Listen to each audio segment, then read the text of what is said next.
Look alive, ladies and gentlemen. I am AK. J-Vi is out of town.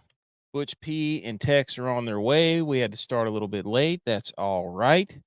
It is episode 173. It is October 9th. And let us be the first to wish you and yours a happy National Pizza or National Beer and Pizza Day. How about that, folks? Not bad. I gotta try to get my stuff situated here. My kids were down here in our basement where we work out, and they like to come over here and mess with the microphone and stuff, which is awesome. So no problem with that. They put the headphones on and they get it going. National Beer and Pizza Day. For those of you listening to the podcast, we do record in front of a live audience. So if we're yelling out chats, if we're yelling out stuff from the chat, no. Oh, Bebo. Bebo's here. Looks like episode 171 to me. I forgot to change that to 173. It still stands though. That's okay. So yes, we do film in front of a live audience. As you can see, Bemo is here. This is the show where apparently we make everybody mad on the internet with our outrageous takes, which is hilarious. We have a little slide on that later, but it is funny because that actually is what this is all about, is to be pretty much so ridiculous that we're making fun of other not indie shows, but the real big shows, the first takes and the first things first, and they ask these stupid rhetorical questions of made up scenarios, and so all we try to do is just one up them by asking even more ridiculous. And in the meantime, we just talk trash about each other's teams because that's exactly what sports are all about. So if you're listening to this and that sounds appealing to you, you are in the exact right place. So we've got baseball and we've got hockey back. We got 3 or 4 playoff games tonight in baseball. Yankees and Royals are playing. Mets already beat the Phillies. We've got Dodgers Padres, which is absolutely electric. We got hockey's back. No wonder Tex didn't want to show his face because my New York Rangers, if you've watched the show, listen to this show, are playing the Pittsburgh Penguins. In your face, BMO, noted Penguins fan. The Rangers are absolutely humiliating the Penguins on their home opener, and nothing would make me more happy than for them to beat them by like 8-0. And Texas Burner is here, of course. So he lives rent-free in my head. That's probably right. But on to National Beer and Pizza Day. Hope everybody celebrated. Penguins in absolute shambles, Texas Burner. Penguins are in shambles. At least that wasn't a dig at me. Usually it's a dig at me. So, well, we'll find out tomorrow night whenever I go live after the Seahawks 49ers game. We got people piling in here. This is great. We're going to have a lot of fun tonight. We got graphics galore. Don't you worry. So you're not going to have to look at my ugly face the entire time. National Beer and Pizza Day. The Hawaiian pineapple topped pizza. Now this hits home for a lot of people if you're like me. And now we know who to blame for this abomination of Hawaiian pineapple topped pizza. Was invented in Canada. You Canadians up there messing around with pizza. Pineapple top pizza was invented in Canada by a Greece native. This is a really great Greek name too. Sam Panopoulos. Sam Panopoulos. Swami Sammy Samsonite. It's in the briefcase. So for those of you, and Steps is here. Fantastic. Joe Flacco or Anthony Richardson. Steps, please answer the question. You have 10 seconds. But this abomination, the Hawaiian pineapple tops pizza, which my in-laws love, no disrespect to them, that every time we order pizza, they get a pineapple and ham pizza. And to me, I am not a fan of this. I think if you're going to put fruit on something, it needs to be a pie. It needs to be a strudel. It needs to be a scone or a muffin, not a pizza. Also, I had a really bad experience whenever I was a kid, eating warm pineapple off of a ham, and that was disgusting, and I've been scarred ever since. Royals, bottom of the eighth here. Bottom of the eighth, folks. Royals tied 1-1 in the series. Yankees need this one big time. Big time. They stole home field. But yeah, not a fan of Hawaiian pizza. So get out of here with that if you're of that. That's one of the ones people go to on the internet, that debate whenever they want to get some engagement about does pineapple belong on pizza, and then everybody yells at each other in the comments. So anywho. All right. First up, before we get into anything, all right, we've got thank you steps. Fruit does not belong on pizza. Thank you, man. See, that's why we're connected wavelength wise. That's exactly what I'm talking about. Texas Burner says, whenever you talk hockey, why is Igor walking away from 88 million? Well, here's the skinny on Igor Shesterkin walking away from 88 million, 11 million a year, 8 years. He's too good of a leader. He knows, just like Tom Brady knew, that if he takes that much money, they will not be able to pay other players around him so that they can field a team that can win a Stanley Cup. So really put the C on Igor's chest as an absolute leader. So here's what I want to get to first until the other guys get in here. I don't know if they're going to want to ring in on this, but if not, they'll step in whenever they do. Mahomes is currently leading the MVP race, and we're going to do a little review on the Monday night game because I have some notes and we have slides, of course. But Patrick Mahomes right now is leading the MVP race. For the life of me, I have no idea why. This little picture came up the other day. Now, Patrick Mahomes. Now, great quarterback. Multiple Super Bowls. You know, seems to be a stand-up guy, owner of the Royals, MLB rigged. We already know that. Yes, of course. Yes, there you go. He's at the Yankees game and paying the umpire. I'm telling you, he's the owner of the Royals. You think that the MLB and the NFL are not in cahoots and trying to get the Royals there so they can get more, and hopefully Taylor Swift will go to a Kansas City game with Mahomes and Kelsey and all that. You're out of your mind. Rigged, all of it. Shesterkin wants more, not less. Well, we don't know yet. Don't put words in his mouth, Texas Burner. But anyway, so Pat Mahomes is by far and away like plus 350 to win the MVP, and then I think it's Lamar and then Josh Allen. And here's the deal that they do with Patrick Mahomes and Lamar and all these other guys, and I guess Josh Allen now since he's in third after he threw for like 70 yards. No slander, though. No slander. Is that they like to say, I know he's having a down year.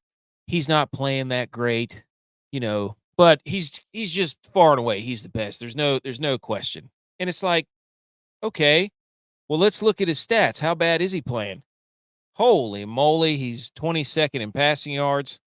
He's 12th in touchdown passes. He's tied for 58th in interceptions.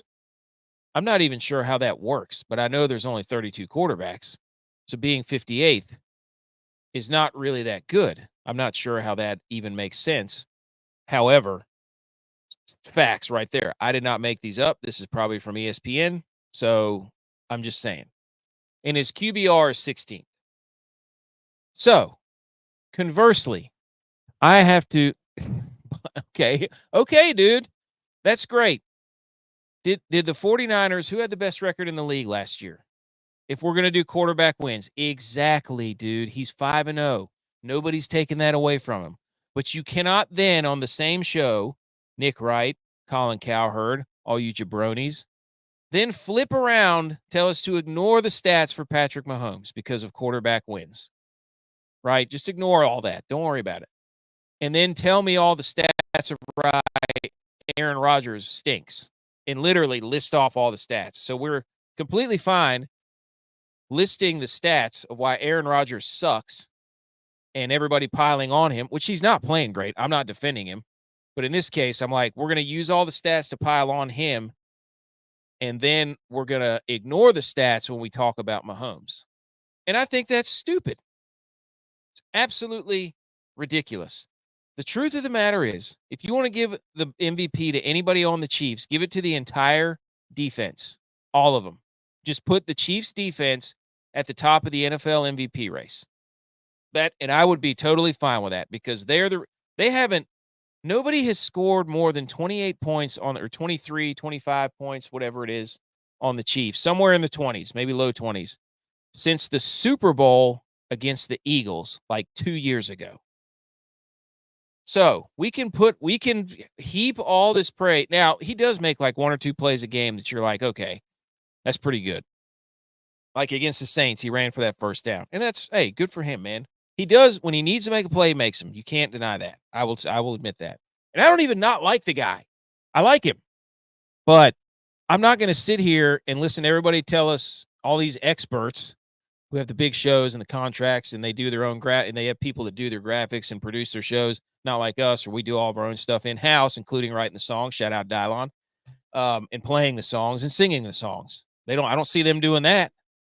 That's neither here nor there. But I'm not going to sit up here and allow them to have this platform and nobody's going to come at them. No. This is not an anti-Mahomes thing. I did a whole thing on our YouTube channel and other channels about why he was voted number 4 on the NFL Top 100. And it was evident. It was evident why they voted him number 4. So I do not think that he should be the far and away MVP. I'm sorry. He's not. Sam Darnold has a better case than Pat Mahomes. And I know, Dylon, you're about to get all water boy special teams coach rubbing on your chesticles for me saying that, but I would put him above that, honestly. Or Nico Collins. Why not Nico? We're about to see how good the Texans are without Nico Collins. So I know. See, I'm fair, dude. I will not say the Vikings are good, but I'll say Sam Darnold under the tutelage of Kyle Shanahan and being a protege under Brock Purdy. I mean, you spot the lie, dude. Sam Darnold watched Brock Purdy's MVP season last year, and now he feels inspired. So you thought I was giving you full credit? No. But I would give him the nod right now over Patrick Mahomes. So everybody's going to listen to that and be like, ooh. Biba, it's going to be May.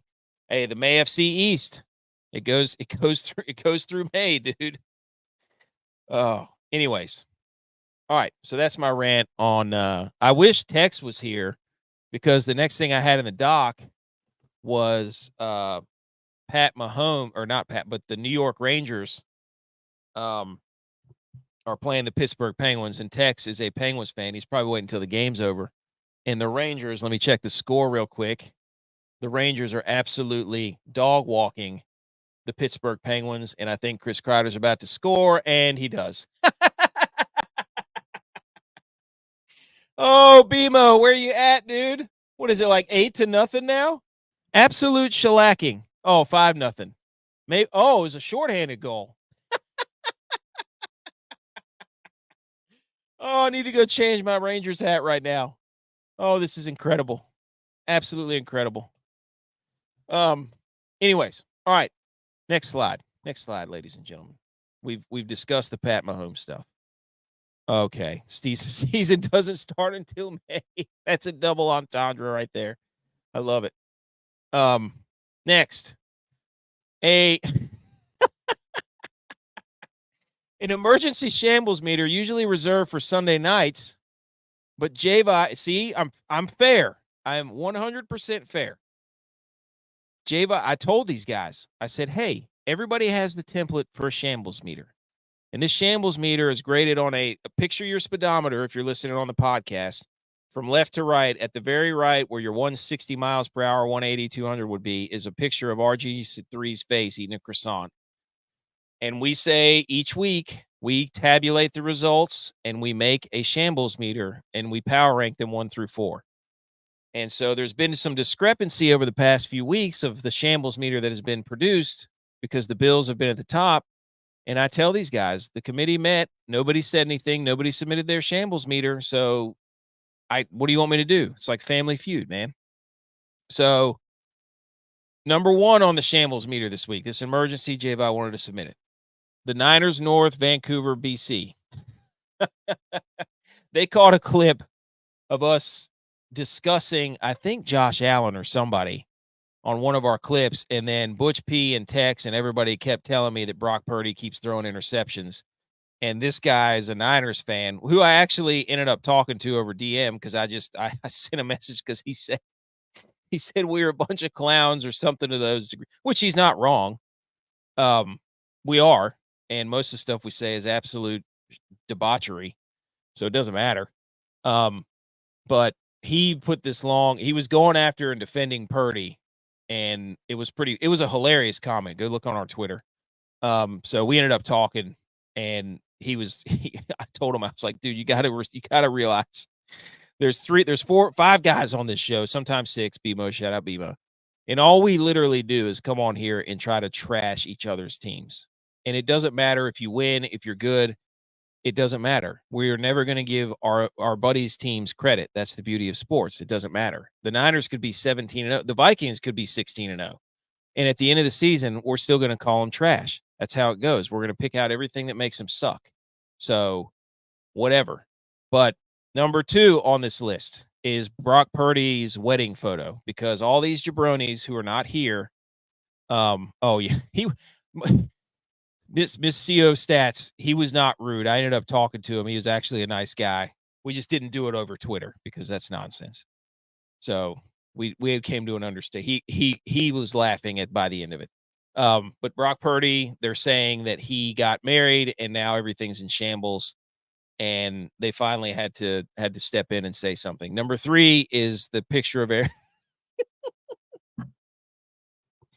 Number 3 is the picture of Aaron Rodgers crawling across the floor. One of my favorite football videos I've ever seen. I'm trying to think of what that's right up there with.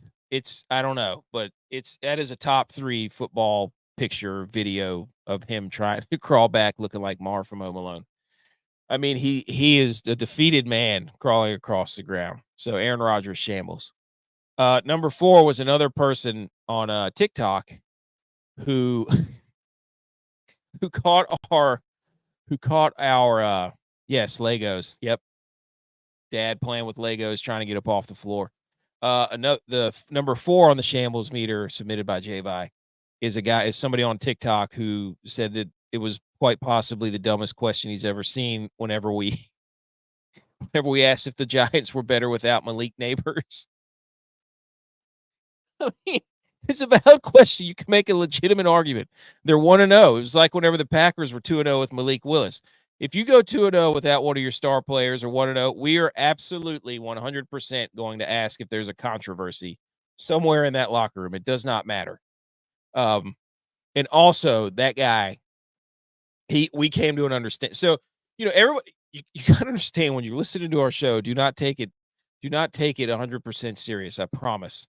We are just making fun of things, especially the big shows. Tex is here. There he is. You got the cigar going? Nice. Can you give me a score check on the Rangers Penguins? Last I checked, it was 4-0. It's 5-0. I had a parlay Mm-hmm. where it was plus 1.5 goals in the first period. Artemi Panarin For both teams? Anytime goal scorer. Sidney Crosby, anytime goal scorer. Still possible. So you're saying you need Sidney Crosby big time right here? I need Sidney Crosby big time. Is he going to bail me out? That's your captain, dude. That's like a plus 960 because I had a profit boost. Mike Tomlin's never had a losing season. Do you think he? Oh, it's 6-0. This is an absolute Donnybrook, dude. I'm not even watching. I'm watching the Jackson State game because I need them to cover. Donnybrook. 6-0. Trocheck back of the net, and that's pretty much game. Can I make an addendum to the shambles meter and put the Penguins at the top? Nope. I mean, this is an absolute massacre. I had to listen to you and the CEO of Stats in the group chat talking about Shesterkin. He didn't even need to be out there. They could play without him. No, Penguins don't got any. They don't have defense. They don't have a goalie, so it doesn't matter who they play.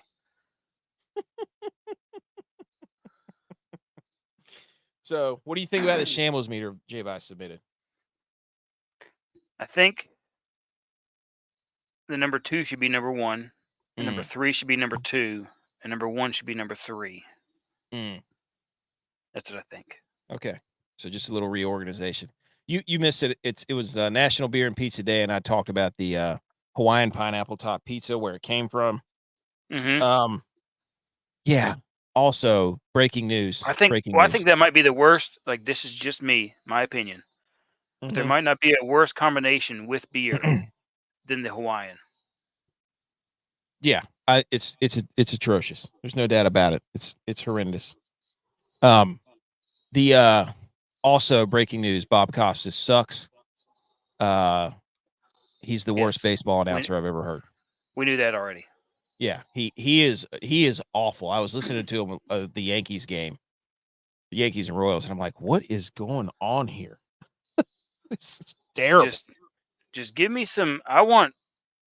Bring back Harry Carey style announcing, where the guy was out there with the fans, sitting with everybody. He might have a beer or 5 or 6, but at least he made it interesting. Yes. True man of the people. I agree. Okay. So let's get into the headlines. You came in. I've been talking for 20 minutes, just ranting about Patrick Mahomes being the MVP. Yeah. And how stupid that he's is. Not. Well, he's the odds-on favorite. Is he? Yes. Yes, he is. Huh. By a mile. Huh. Do you want to see his stats, or did I send it to you? I think you sent it to me. Wasn't he one of the worst interception throwers this year? He's tied for 58th. There's only 32 quarterbacks. QB rating 55.8. Yep. Way down there in yards. Yep. This is your MVP. But they're winning. Great. Then if you want to use the quarterback wins stat for him, then you have to use it for other quarterbacks, right? Then Sam Darnold should be number 2, right? Yeah, I agree with that. Right? But it's not. It's Lamar Jackson, who's 3-2. And Josh Allen, who's 3-2. So this is a joke. BMO says his football teams the past 2 weeks are 1-8. Wow, dude. Yeah, you gotta get it together, man. Mm-hmm. You need to mount a comeback. All right, here we go. Headlines. Okay, number 5, Cirque de Saleh. He's gone. Robert Saleh fired, escorted out of the building by Woody Johnson's security. The rumor is that he demoted Nathaniel Hackett from his offensive coordinator position, and he was fired shortly after that. And then Rodgers said he didn't know. He had nothing to do with it.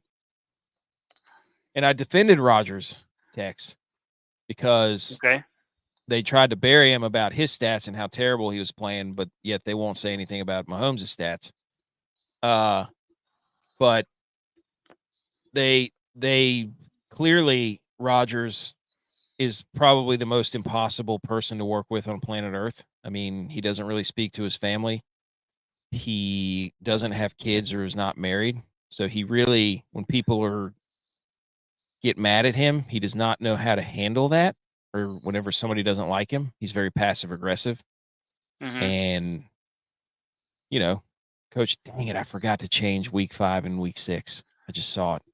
Whoops. Anyways, and then I put out a tweet that made everybody really mad again. I said, Dan Campbell is just Robert Saleh with a better offensive coordinator. And I got a lot of explicatives no on that one. So, thoughts on Saleh? I think he had a rough go of it the last 3 years, given where the quarterbacks that he had. and the offenses that he had a real tough go of it. I don't think the ownership ever gave him full control of anything. No. So I don't know. I never really liked Rodgers, but I don't know. I'm not a big I don't really care, honestly, about the Jets.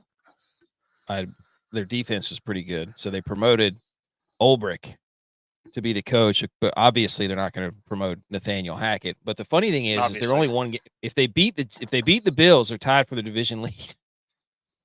That's hilarious. So they fired their coach, and they still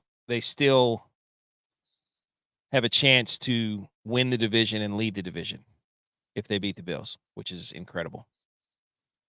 So, but I think he was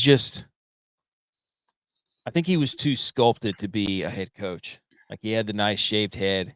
He was really in shape. And I guess he wasn't a true dog guy. You know, he was too much of a player's coach. So if you're going to look like that, but not be a Dan Campbell where you're like yelling at everybody with intensity, then you're pretty much screwed, I think. Right? Well, I don't know about all that, but I think that his style didn't match with what Rodgers needed, which is not somebody to be his buddy. But you can't not be Rodgers' buddy because he'll stab you in the back. I think he'll stab you in the back no matter what. Yes, so you might as well just be who you are. Be who you really are. Mm-hmm. Shout out Starsky and Hutch. That's what's really cool. Remember Starsky and Hutch where they walk into the saloon and they're dressed up wearing fake mustaches? Yep. Oh, breaking news, Tex. Shout out for Igor Shesterkin. Game 1, shutout 1. Wow. Great way to start the hockey season, if I do say so myself. Okay, number 2. The NFL's Chiefs get to 5-0. They win 26-13. Juju Smith-Schuster had 130 yards. Kareem had 100-plus yards rushing. Derek Carr got hurt. Rashid Shaheed still is the most electric player in the NFL. You can't tell me otherwise. And the play of the game was the defensive lineman intercepting the ball on the goal line and then running like 60 yards down the field. It was incredible. His name was Kalen Saunders. Everybody loves the big man. Dude, he picked it off one-handed. It bounced up in the air. He snatched it out of the air, went around the end from the end zone, and took off up the numbers and was breaking tackles. It was incredible. Everybody loves a big man interception. Everybody loves it. Oh, the thick pick is what they're calling it. Mm-hmm. Again, the Chiefs' defense was spectacular. I mean, the Chiefs are basically trying to recreate 2016 or 17 or whatever the year that Kareem Hunt was there. I don't even remember. But Pat Mahomes made a nice run late. This is really Andy Reid scheming people open, because if Juju Smith-Schuster is going for 130, he has to be wide open, and he was multiple times. So you'll see dudes just running wide open. So it's everybody gives the credit to Mahomes, but it's like, dude, if you're scheming people that wide open, anybody can make that throw. So, anyways, and they missed another PI on the Chiefs late in the game because the game was over.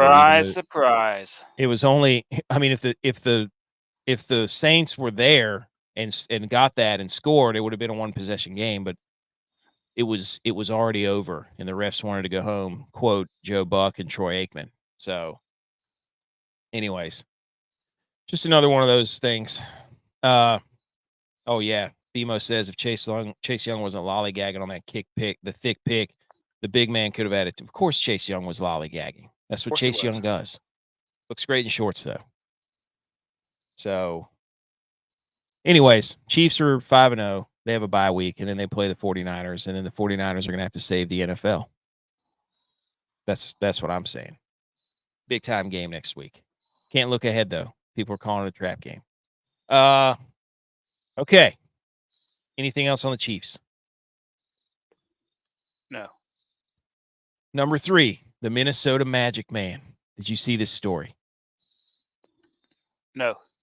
Minnesota's coach, PJ Fleck, brought his team together after the loss to Michigan and made them take an antidote of competence, which was basically a pill. Mike's secret capsule. stuff? Yes, a capsule filled with Sprite. I love that, though. He brought the team together, had these pills specially made with Sprite in them, and then everybody had to ingest them as an antidote of competence, and then they went out and beat USC. Is that not the greatest thing ever? That is those Space Jams that it had to work. Yes. Shout out to PJ Fleck. Iconic wardrobe. And that's, I mean, talk about gel in a locker room, dude. We talk about getting the locker room gelled. That's how you do it. That's right. Taking some secret stuff. You get, instead of having everybody drink it, you just say, Put it in a pill. Take this pill that you have no idea. Trust me. Can you imagine if everybody would have started tripping balls and they just had a... That would have been the electric locker room. Yes. Playing some Earth, Wind, and Fire, or some Grateful Dead. Grateful Dead, yeah. Yeah. Can you imagine being in the locker room and your coach comes in and just hands you a pill and says, we all need to take this together? That's like a cult. Could he get in trouble for that? I don't know. It seems like he might get in trouble. Yeah.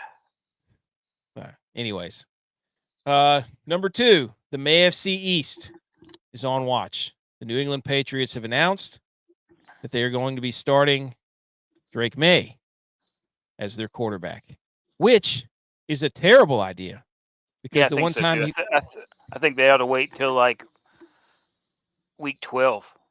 Just let them ride out the last few weeks. Spin zone. They are not out of the division race if Buffalo loses and they win this weekend. They would only be what?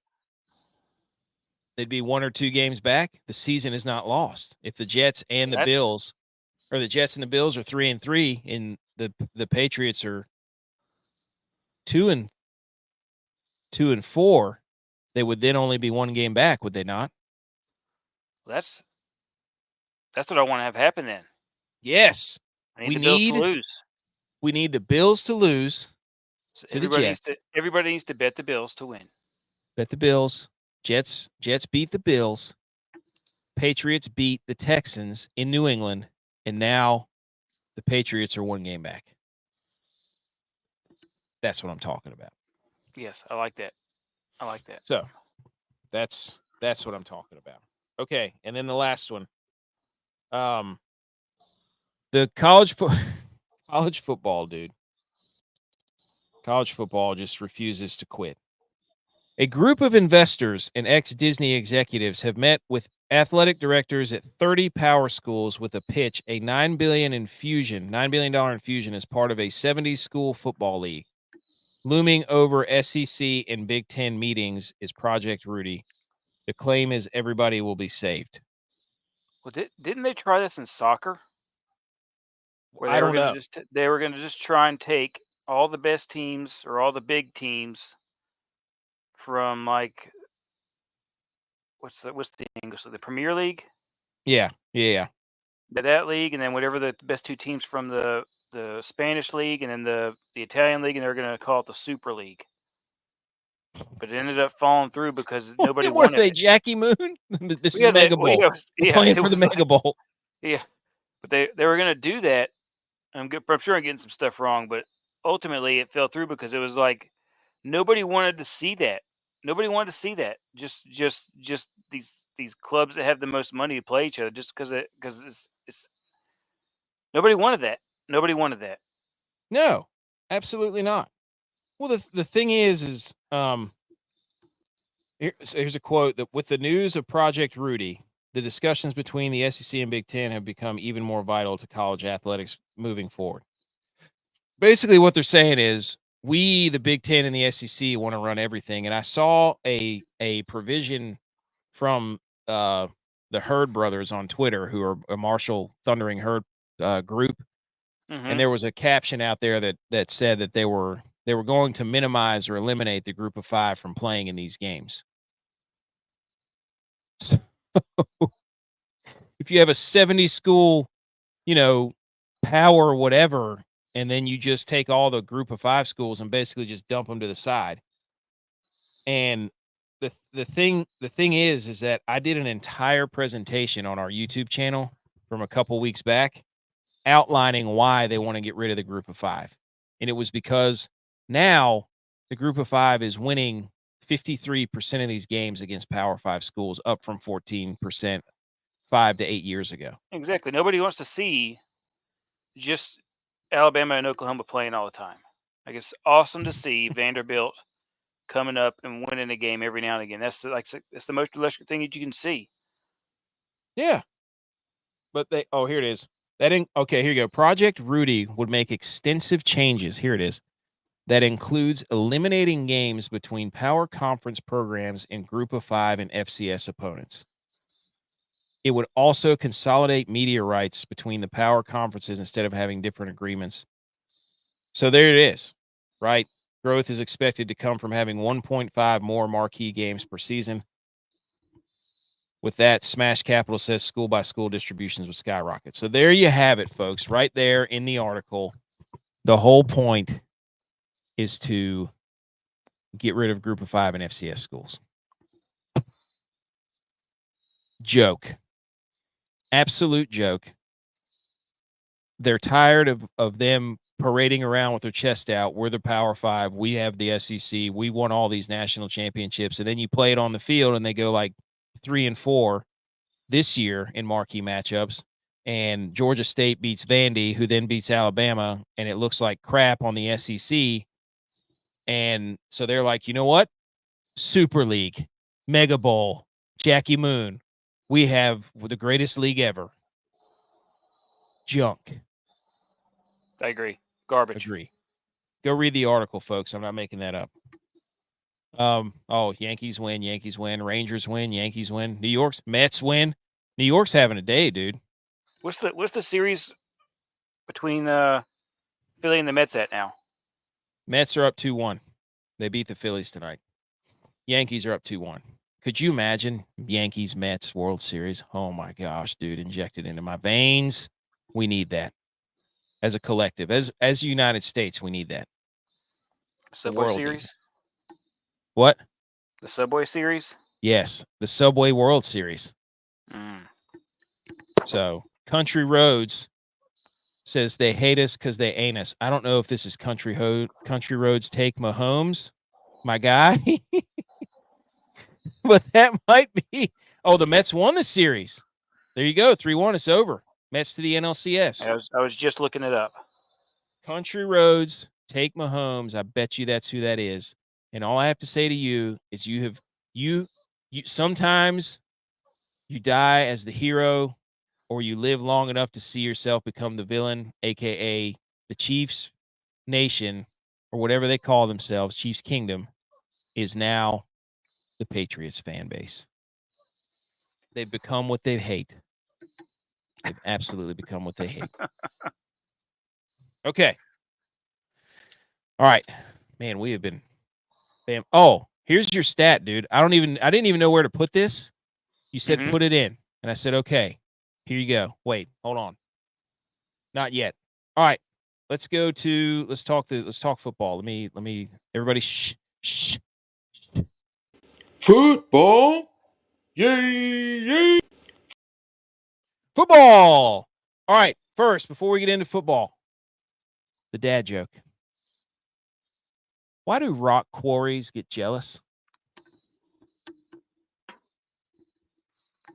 Because people take them for granted.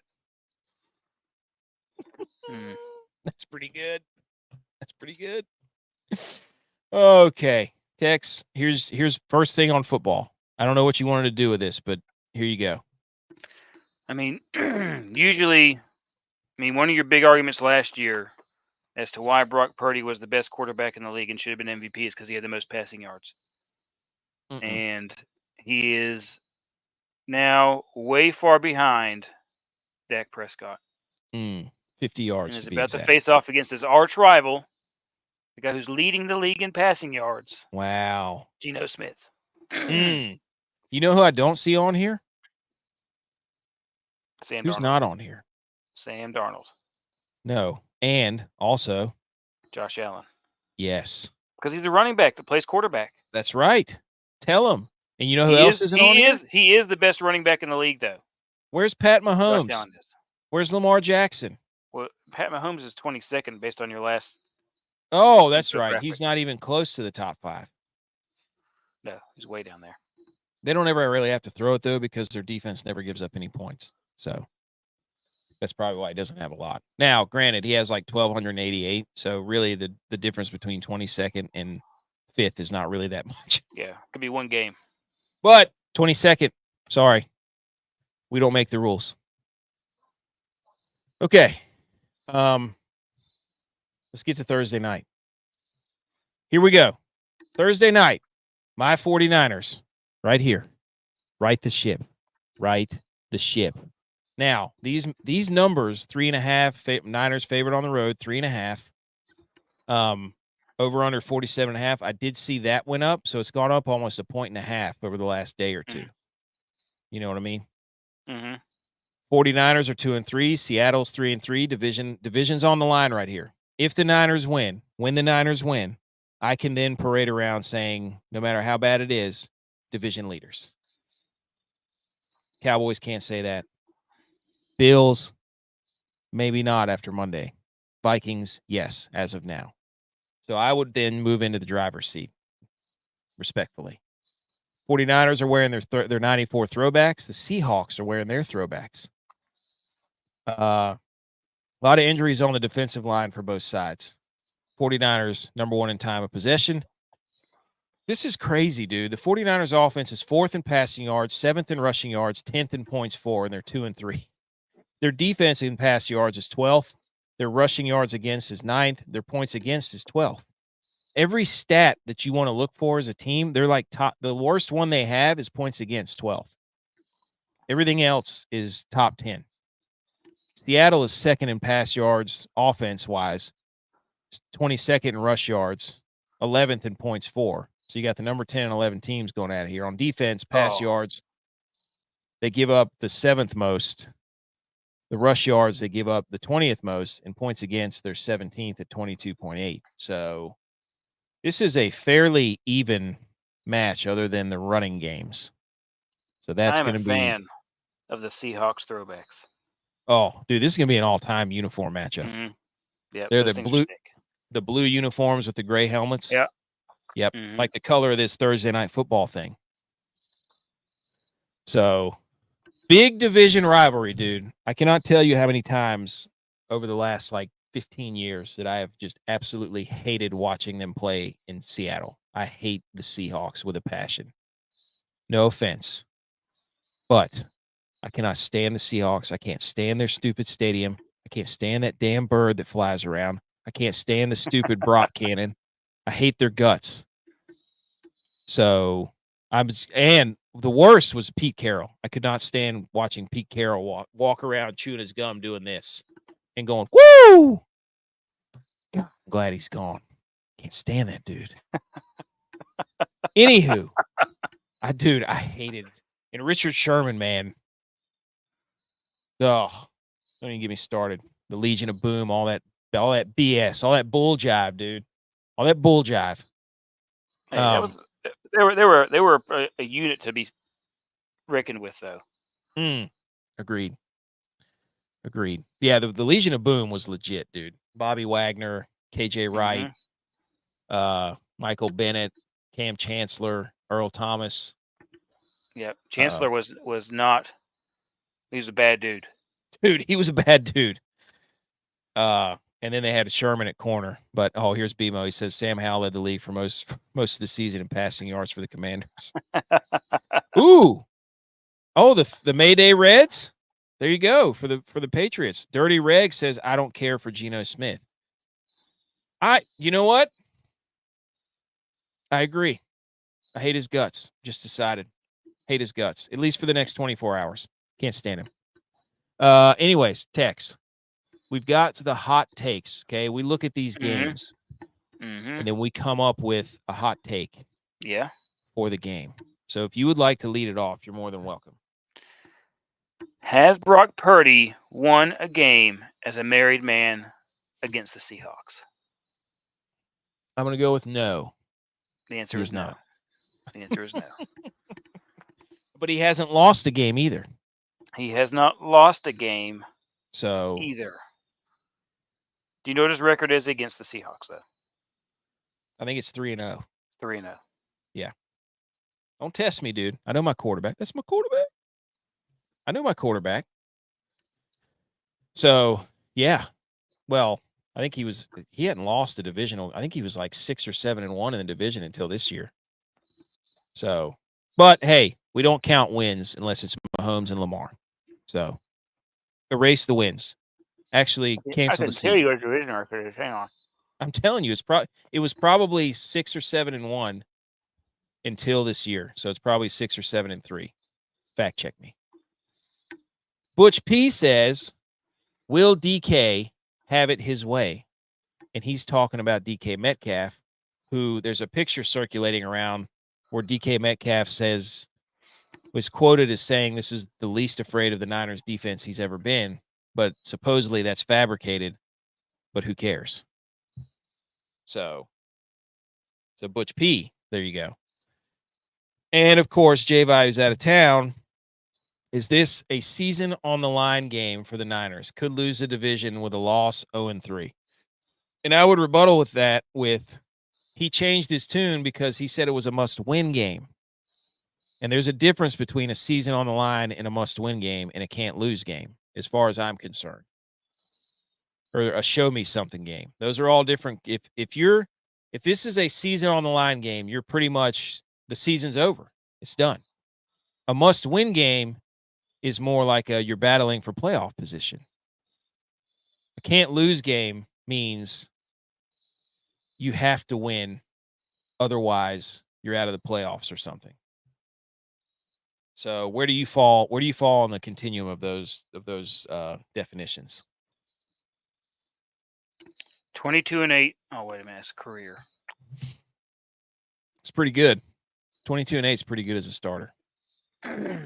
While you're doing that, I was trying to find his division. Oh, I'm telling you, it's probably 6-3 now. 7-3. I'll find it later. What was your question? Okay. Where do you stand on the season on the line game versus a must-win game and a can't-lose game? Where would you power rank those in necessity of importance? I would say must win. Number 1. Can't lose. Number 2. And what was the third? Season on the line. J-Bye is calling it a season on the line game. That's number 3. So you're saying this is of all the games it could be for the Niners, this is the lowest. This is code red, code green. This is code yellow. Yeah. Okay. That's it's what important. I thought. It's important. Like code green. Code green is not going to matter. That's like 17. You're like 17-1, 16-0, heading into the last week of the season. Going to rest all your starters. That's doesn't matter. Right. That's at the bottom. That's at the bottom of the meter. Yeah. I would agree with that. I think a must win is like it's over if you don't win. Like if it's a must win, then you don't have another chance to win again. So Jacksonville State just took it 80 yards. Really? 53-6. Oh wow. You nailed that one. Covered. I knew you nailed that one. Originally I was like, what is going on here? Why is he saying that? But anyways, here's what I want to see. I want to see the Niners run the ball, and I want to see a little bit of red zone offense at a better rate. They're better at getting to the red zone this year than they were last year, but last year they converted pretty much at the number 1 clip in the league. So I want to see the red zone offense convert, especially with a new kicker, and also I want to see the defense make a critical stop. That would be nice. So that's what I'm looking for. And my hot take is this is a revenge game / MVP game for Brock Purdy. And here's what I mean by that. The coach for the Seahawks was the defensive coordinator for the Ravens last year around Christmas, where everybody dubbed that the MVP game between Lamar and Purdy. So this is a revenge game on McDonald, former Ravens coordinator, defensive coordinator, to get his revenge back for that game because everybody pretty much sewed up the MVP race after that ridiculously. So this is MVP game / revenge game for Brock Purdy. So buckle up. Anything else on this game? No. Okay. All right. And the reason why I bet 49ers this game is because I wanted it to matter while I was watching it. But What'd you bet? I just bet that they would cover the spread. Who, the 49ers? No, Jacksonville. Oh, Jackson. You're talking about that game. This Yeah. this was Butch sent to me. Will DK have it his way? And then I don't know where Butch is, but this is pretty good. That's pretty good. Okay. All right, let's move on to week 6. Let's just take a quick look at this. Quick look, Tex. Quick look at week 6. Here you go. Can read off all the stuff. Look at this. Also, oh wait, no, we're just that's gonna look not at yet. it. We're just gonna look at it. We're just gonna look at it. We're not gonna talk about Bears and Jags in London, and we're not gonna talk about Colts and Titans, and we most certainly aren't gonna talk about Drake Maye getting his start against the Texans or Spencer. Whoa, here's a debate.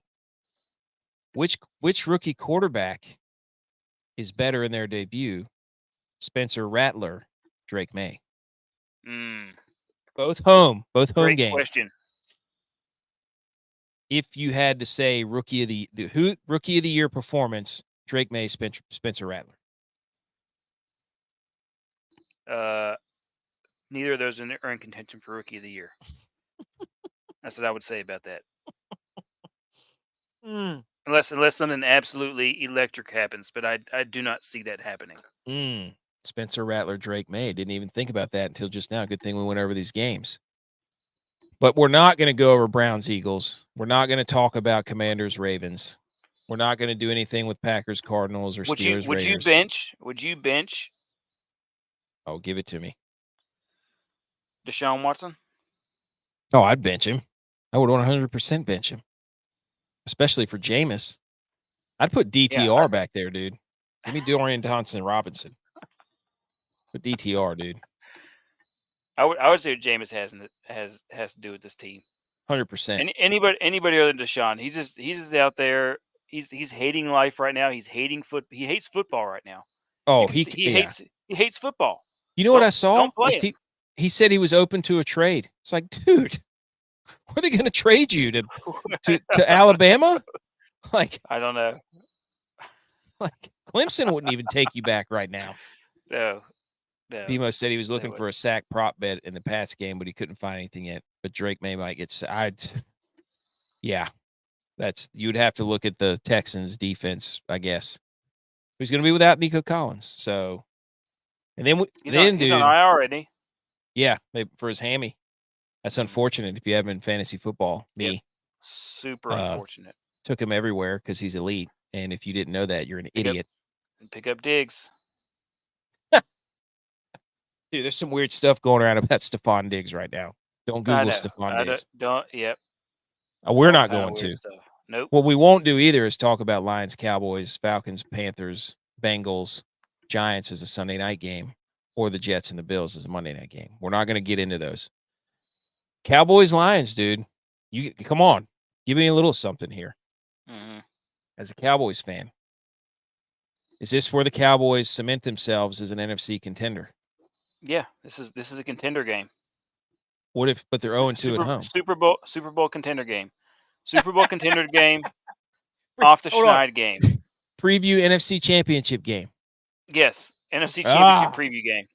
Wow, that's what I'm talking about. That would be incredible, dude. This is. I did pick the Cowboys to win 2+ playoff games this year. That's a prop bet. They might not even win 2 home games. We'll see. I love it, They can though. still make the playoffs. I love it. Okay. Ooh, a home game for the Panthers, dude. You should go. No. I think they play the Cowboys at home this year. Oh, you should go. Remember last time we went to a Cowboys game? That was great. Dude, Quigley's, if you're listening, he gave us the tickets and we didn't go in until halftime. You remember that?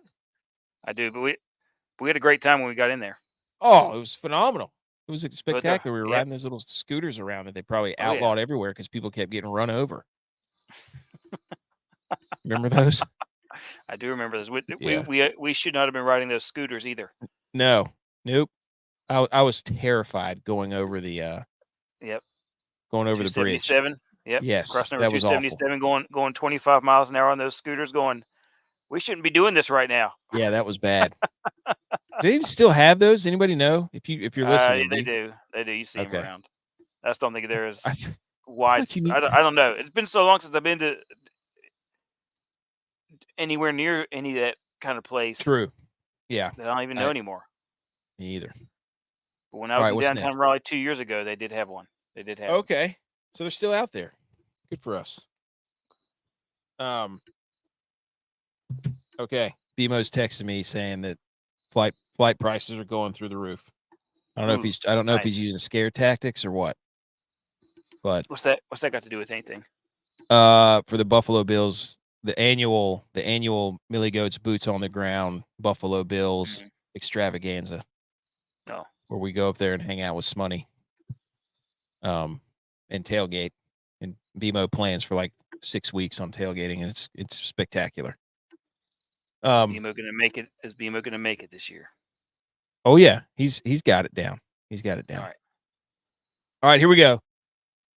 Week 6, GoatCon press conference, relevant weekly football questions. And here we go, Tex. I will lead it off. Will the Texans continue to be the NFL's true red, white, and blue team?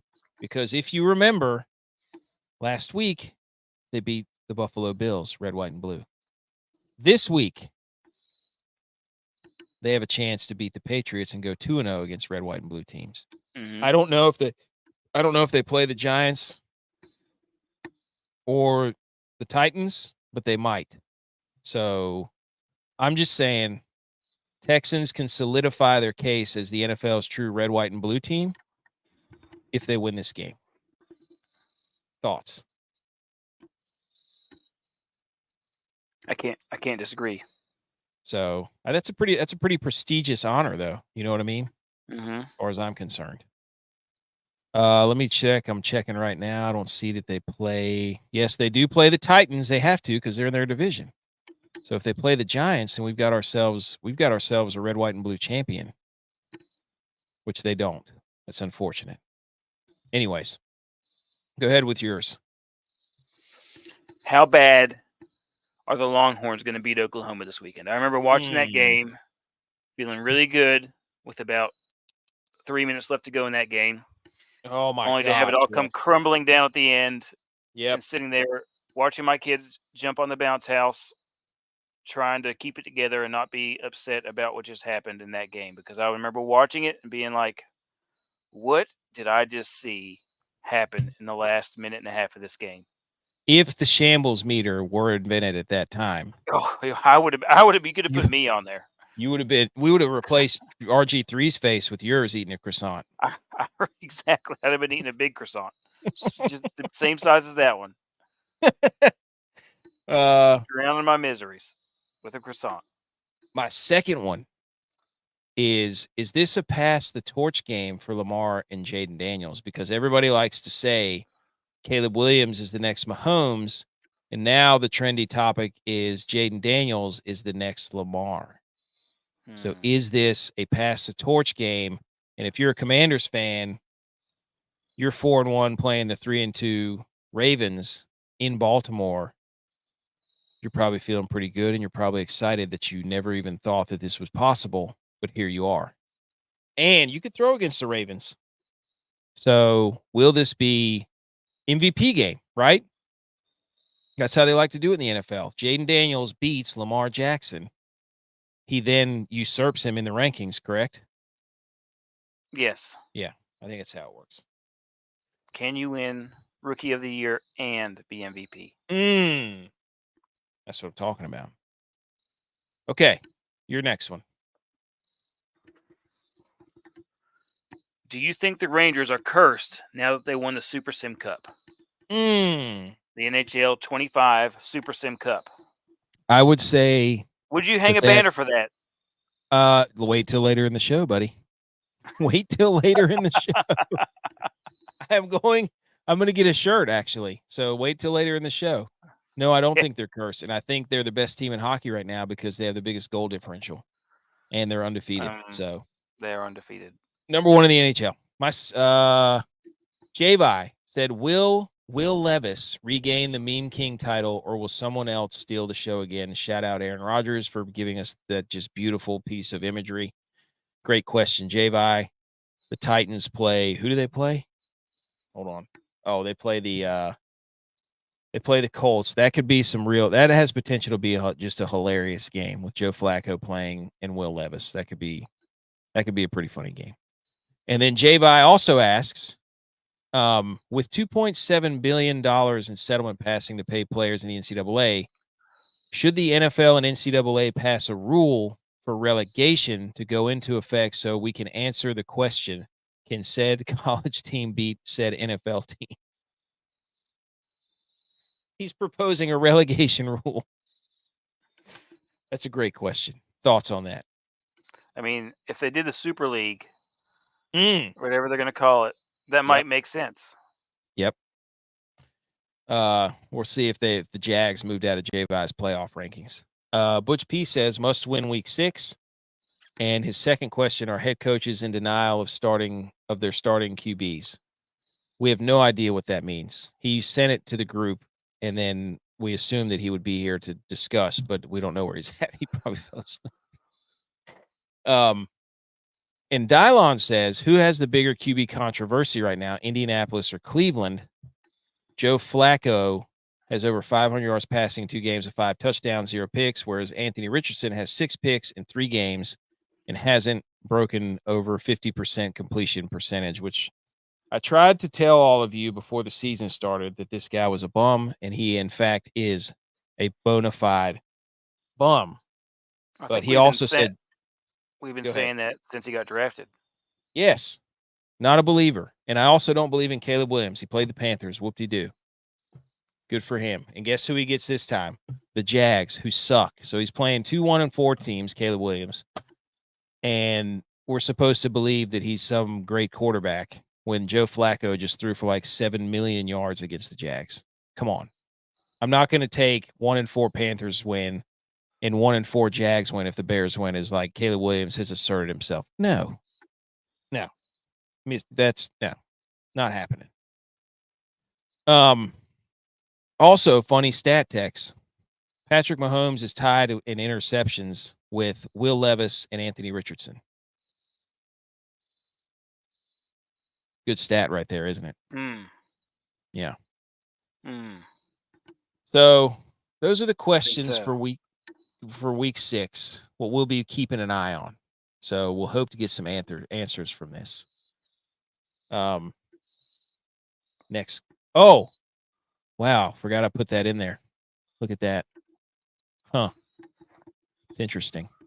Okay. On the screen, folks, for those of you who can't see, there's somehow a slide got in here. Oh, Committee put it in there. BMO. Look at this. Houston beat the Giants in the preseason. So the Houston Texans have a chance to go undefeated in red, white, and blue games. They beat the Giants in preseason. They've beaten the Bills. They can beat the Patriots, and then they can beat the Titans. And lo and behold, the Houston Texans will be the true red, white, and blue team. Great find, BMO. Thank you, statistician. Yes. Great find. Back to this. Vice President of Stats. Yes, Vice President. Chief Operations Officer, COO of Stats. Wow, I can't believe this graphic made it in here. It says here that the 49ers started 3-5 in 2021 and went to the NFC Championship game. And then in 2022, they started 4-6 and went to the NFC Championship game. And in 2024, they're 2-3, question marks.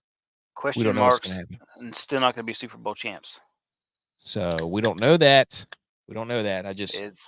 Those are both facts though. Neither time did they win the Super Bowl. That's true, but they did get the NFC Championship game. So you can't get to the Super Bowl unless you get there. This is true. Oh, that's the betting cards. Wow, can't believe that. All right, let's get on to the betting stuff, shall we? Everybody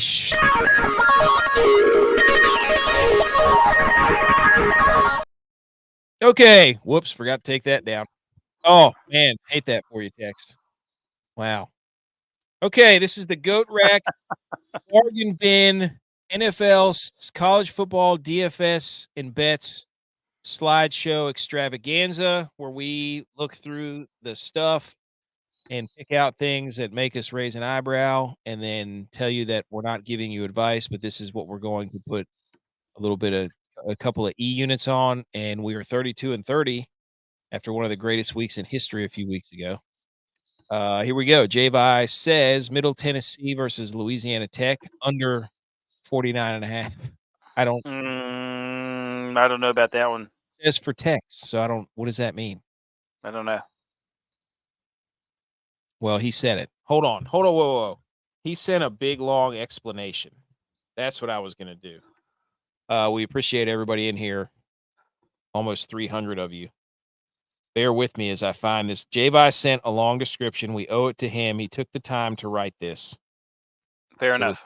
We have to read it to him. Fair enough. I'm scrolling. There's way too many memes in our group chat. Here we go.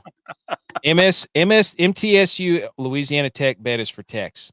I know he loves unders. I do love an under. That's all he said. He said Kenny Walker over 54.5 rushing because the Niners can't stop the run. I'll take that one too. I like both of those. Did he not? I like both of those. Then, dude. I like both of them. I don't know if I could parlay him. He said Purdy rushing yards not available yet, but if the over-under is below 10, I'm taking the over. It won't be below 10. No, Saturday. It'll probably be something like 25 or something like that. I bet you it'll be 23.5. He's rushed for like 40 yards a game the last few games. NIU +3 versus Bowling Green. NIU is the better team. That's all he said. Iowa State +3 versus West Virginia. West Virginia chokes in big games. And he said they're wearing the Coal Rush jerseys. Yeah, it's a jersey game. Why would he do that? Idiot. It's a jersey game. Iowa State's wearing something too? Jersey game. Definitely. That man wouldn't have done that. What an idiot. Absolute idiot. And these are Saturday bets. And then App State +10.5 because App is my team. And if they're plus odds, I'm betting on them. That's my rule. Fair enough. Move to Sunday. I like those first two. I like that Thursday night bet. The under? Mm-hmm. Yep. Both of them. I like both of them. He said Washington +6.5 because Jaden Daniels can escape pressure and Baltimore's luck has to run out soon. This is a bitter Bills fan, ladies and gentlemen. He will continue to bet against the Chiefs and against the Ravens for the remainder of the year because he's so bitter right now. Yes. And to Jags +2.5 versus Chicago, he says the Jags may have found out who they are. Coach lost the huddle, but the team still has the locker room. Sound reasoning. You came to the show to get these bets, and we're going to give you trends? Absolutely not. Will we give you stupid facts? 100%. You have to find the weird angles. If you want stats, go somewhere else. I do like the Jaguars covering for sure. Me too. It's a home game. You're not going to go into Jacksonville's home stadium over there and think the first time for the Bears and Caleb Williams traveling over there. You know that guy likes fashion. He's gonna be all up. He's gonna be all over the place. He's not gonna know what to do with himself. That's true. So here you go, Tex. Tex is up. All right, Jacksonville State currently up 54-13. 5 minutes to go in the game. Looking like that one's going to hit. Don't jinx Texas 14.5. That one's going to be absolutely blown out of the water. it. Well, Jacksonville State has the ball and they're driving, so I think that we're going to be okay. I will turn it on just to make sure nothing crazy happens. Penguins money line. Already lost that one. Yes. So this might be a first ever that we're already 0-1 before these even take place. Yes. And you're an idiot for taking the Penguins. It was pretty even lines. It was plus 135, I'm pretty sure. Well, that's before they saw the I was thinking with all the stuff with Shesterkin going on, they wouldn't be in the game, but they came out and absolutely dumped it on us. Yes. And also Shesterkin had a shutout. Don't forget that. So we're already 0-1. All the old guys we have on our team, we're going to be fresh, ready to go, start the season hot, come out and score a goal and not be terrible on defense. And whenever you have Letang and Carlson on your blue line, sometimes together, it's always going to be a trouble because those guys are turnover machines. Turns out they're just old.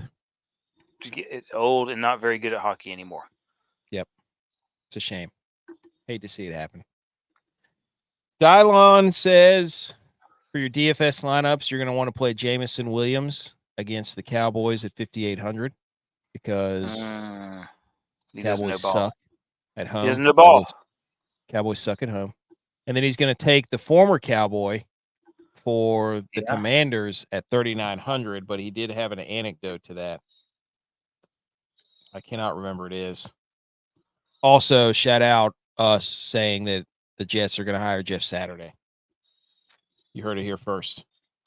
Yes, Dylon submitted his and said that Noah Brown might not play or something. I have no idea what he was. Oh, also, and if Noah Brown plays against Baltimore at 3,900, the Noah Brown is an asterisk, though. So there you go. And he's taken Jalen Hurts over 1.5 passing touchdowns with A.J. Brown and Devontae Smith coming back. And they play the Browns, who suck. So there you go. And here's mine. Kirk Cousins. Wait, who do they play? Kirk Cousins.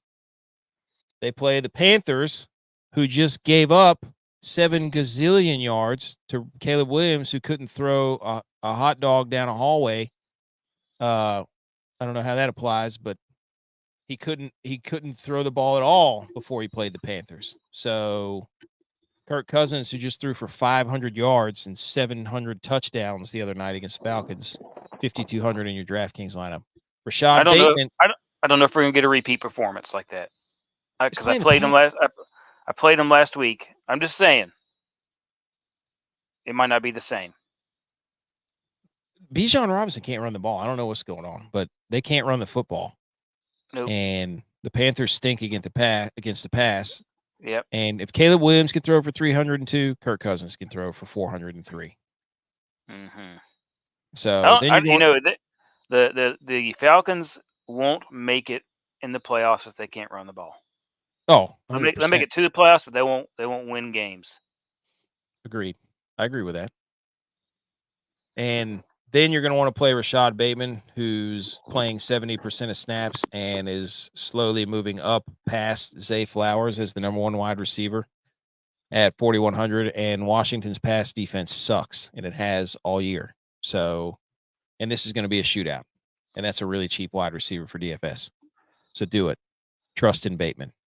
And then I'm going to give you the over in Tampa Bay, New Orleans, because it's Baker Mayfield. And we don't know what we're getting with Spencer Rattler, but I feel like they're going to put up a lot of points. That's just me. Denver +3 hosting the Chargers, who Justin Herbert can't move at all. And the Broncos are quietly 3-2 with a really good defense. So we'll see what happens. I trust the Broncos. And my college one is USC +5 at home against Penn State. This is exactly when Penn State is going to let you down because they are now a top 5 program. USC was just ranked before they lost to Minnesota in the secret antidote Minnesota Golden Gopher Sprite capsules. This is when Penn State will let you down. There always is one every year. Usually it's against a ranked team, but I'm telling you right now, they're going to lose to USC on the road. Book it. Yeah, USC is going to be coming back for some, not really payback against Penn State, but a right the ship game. That's what this is. This is a right the ship game. You They're can't going to be out for blood. You can't blame USC for losing to Minnesota after what PJ Fleck did. He gave his whole team. It was, dude. Whenever you do that, like we said, when you give him the Mike Secret stuff treatment, it's basically game over. Good luck. Good luck. I mean, we've all seen Space Jams. We've all seen Space Jams. We've seen Space Jams, and those players really had no idea what was in that capsule. Nope. And they did it all together. So it's hard to ask USC to compete with that. That's how you jail a team. Take jail capsules. Exactly. You jail from the inside out. Mm-hmm. Can't jail without jail. All right. Let's see here. Butch P's card has pulled the covers over. He's got club hubs at 7,500. I don't know if that's golf. I have no idea what that is. But that's the DraftKings one. Is there golf this weekend? There's the season's still going. Oh my gosh, I'm so glad I'm done with golf. I miss golf because I was a lot better at that on DraftKings than I am football. And he's taking the Niners 3.5, the Bills. He did this last week, and all of our teams lost, so screw him for trying to do this. He's taking the Bills 2.5, Niners 2.5, and he's taking Pittsburgh -3 and sulk ass. I don't know what that means. And then he says Vikings pull the covers over, and I'm not sure if he knew that the Vikings were on a bye, but they are. So much for that. Maybe they're taking a nap. That's what he means by that. Yeah, Vikings are pulling the covers over because they're taking a nap. They're off. They're going on vacation. Yes. Okay. The week is over for them. Yes. All right. So 32 and 30 of all that humanity that we just displayed on the screen. And now it's time to hang the banners. So let me pull this down. We are 0-1 on the week. We are already 0-1. Undefeated season. Undefeated week is out the window. Thanks a lot. Yes, it is. I did it. You did it! Congratulations! Okay, hang the banners. Here we go. Speaking of here we go, I have two. Here's my first one. Dak Prescott makes history. Let's hang the banner for Dak. He's the first player ever to throw an interception in the same game on 2 different days. He did it against Pittsburgh. The game started at 9:40 or whatever it was. And then he also threw an interception after midnight. So he had 2 interceptions during the same game on different days. That's banner worthy. He's in the history books. Put the call Canton, get him on the horn, put that ball in the Hall of Fame. Go ahead. You have a hang the banner? My hang the banner goes to the New York Mets for winning the series against the Phillies and giving us what we all really want, a Subway Series World Series. Agreed. One step totally closer. Agree. Totally agree. That would get me hyped for baseball. Yes. Baseball's done for me because the Rangers were terrible this year. Yes. But I would love to watch a New York and New York. That would be series. so. With Pete Alonso out there. That would get me to to fences. That would get me to the TV. 100%. Yeah. Javi had one hang the banner. He says, "Let me hang the banner. 5 straight weeks, a player of the week has come from the Bills game. The Bills are much watched TV. That doesn't mean the Bills had the player of the week. It means probably some of the opponents were player of the week. So there's J-Vi with his weekly. And then I'm going to hang another banner right here. Hang it. Hang it, dude. Right here.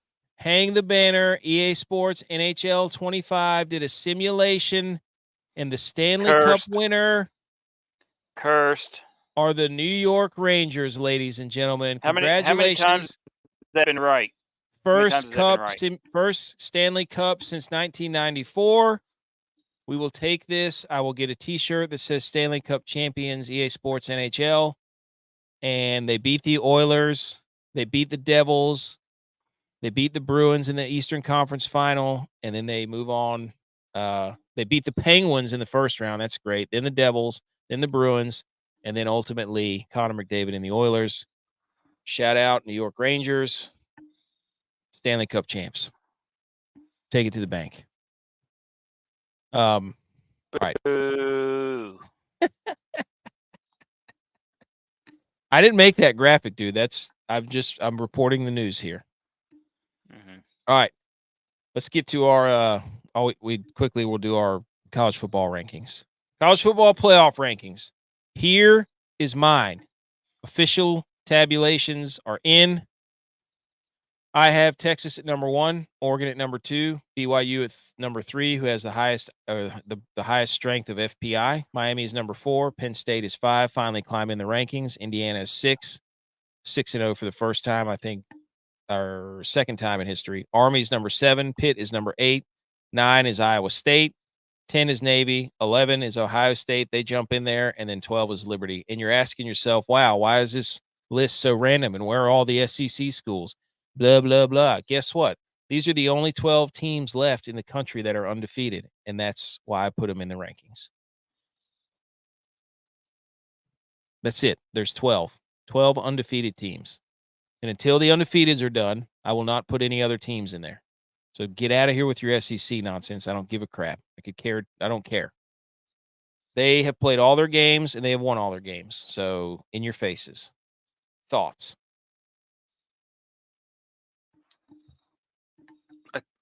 I don't like that you have Liberty up there. But I don't like it either, but they're undefeated. Yeah. I don't like Liberty, but I have to respect that they are undefeated. We can't put bias in these rankings. Yeah. So this is true. So they played their games, they won them. They're scumbags. And they're stupid for saying that App State ducked them whenever there was a catastrophic world event that occurred. So screw them, but they are undefeated. Mm-hmm. This is yours. Yes. Texas rankings. So Texas at 1, Oklahoma at 2, Vandy at 3. They earned it. Earned it. Mm-hmm. Got to be ahead of Alabama if they beat them. Yep, agreed. Got to be ahead of Georgia if Alabama beat Georgia. Uh-huh. Where's Georgia State? They might be here. They might be the best team in Tennessee this year. We'll see. I like that. That's a hot take. We'll see. I like that. That QB is something else. Love it.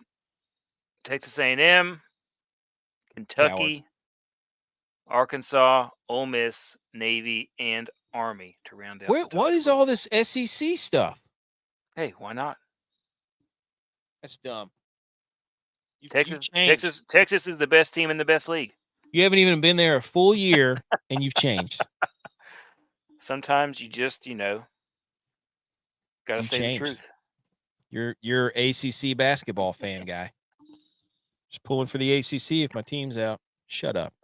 You want every team in the SEC to lose. Give me my Rob Lowe SEC hat. You should get a hat that just says SEC on. That would be a great show up with that on there.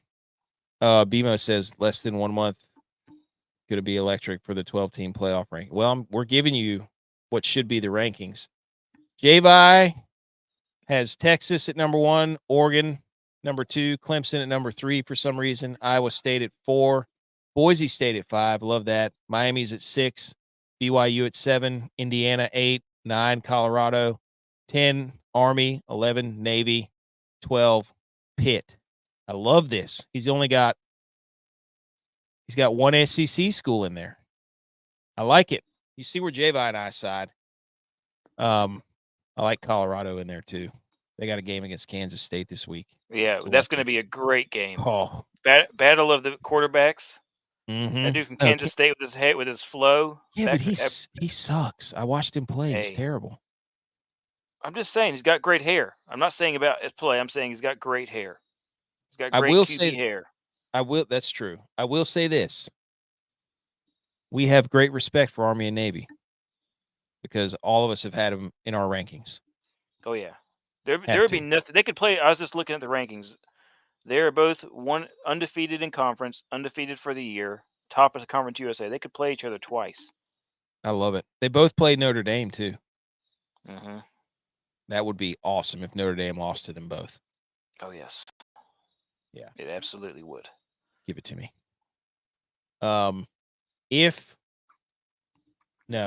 No, they still can't. I was going to say New Mexico State's about to score. I was going to see if they could cover. That would be hilarious, but they can't.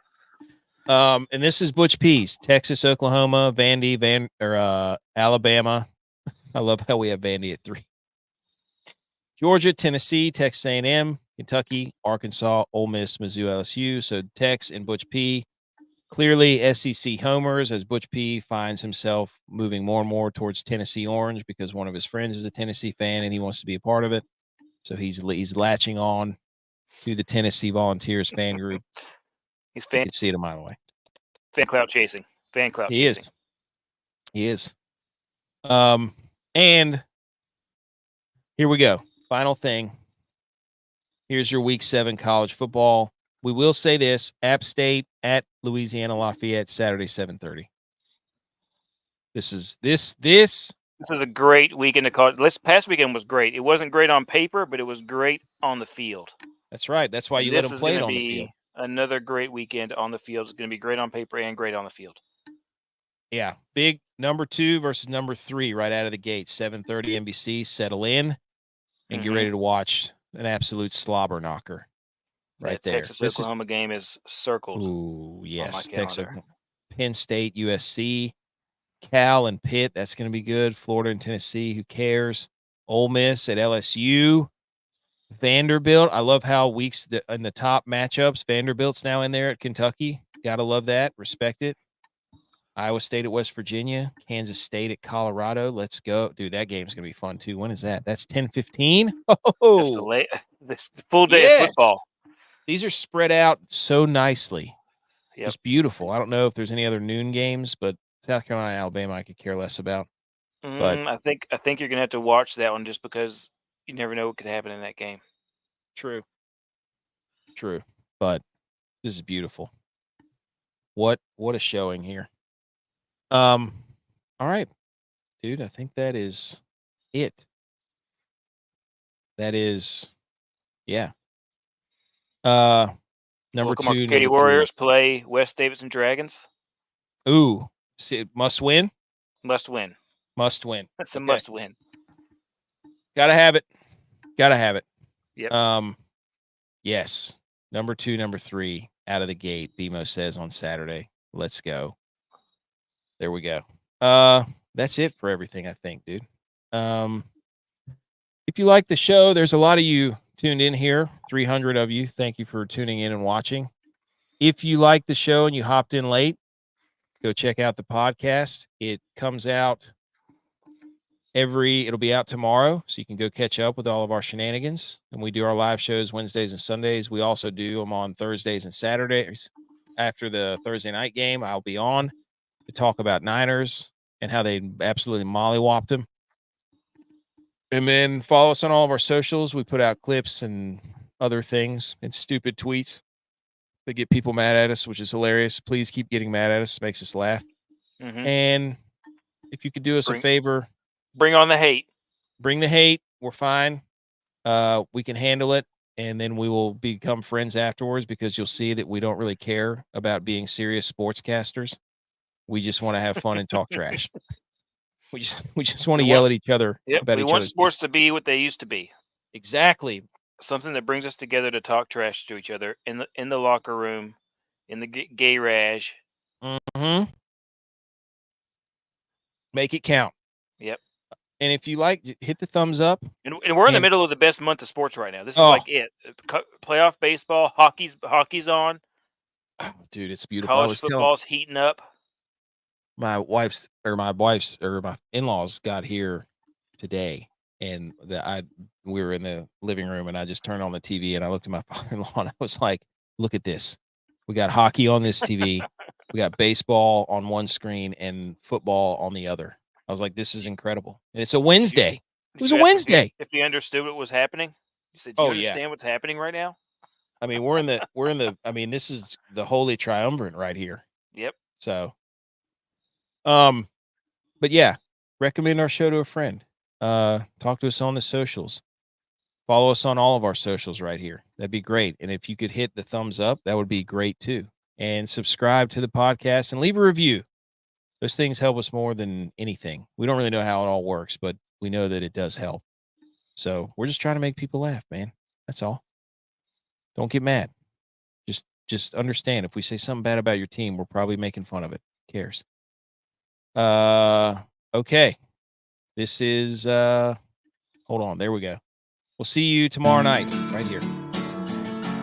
We love football. Bulls by J-Vi and Dylon. Yeah, it's our passion. Dylon is tickling the top. That's why we're cashing. Go Niners tomorrow night. Cowboys.